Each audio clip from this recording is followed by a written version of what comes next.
Haunted smart speaker secrets. When I first brought home the sleek, new smart speaker, it was meant to be nothing more than a convenient gadget. But as it settled into the corner of my living room, it began to exhibit a curious behavior, answering questions I never asked.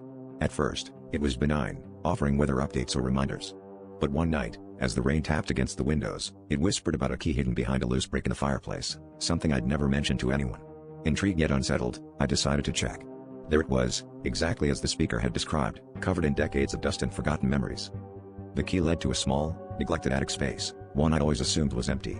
But as I ascended the creaky ladder, the air grew heavier, charged with an energy that made my skin prickle. Inside, I found a collection of old photographs, each depicting a family I didn't recognize in my very house. The speaker, now a constant background presence, began narrating tales of a family tragedy, a fire that had ravaged the home long before I bought it. Yet, as I tried to piece the story together, I realized that these events were never recorded in any history of the house. The speaker's voice grew more insistent, naming names, dates, and even the location of a forgotten cellar beneath the basement. Driven by a mix of dread and curiosity, I followed its guidance. As I unearthed the entrance to the cellar, a chill swept through me, as if the house itself exhaled a long-held breath. Descending into the shadows, I found remnants of the past, a child's toy, a cinched diary, and a charred photograph with faces eerily similar to my own. The speaker continued its litany, the voice now taking on an eerie familiarity, like a lullaby from a forgotten dream.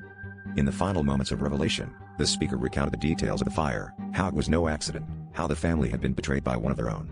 And then, with a jolt of horror, I realized the face in the photograph was not just similar to mine, it was mine. Somehow, impossibly, the speaker was recounting a history that I had lived and forgotten.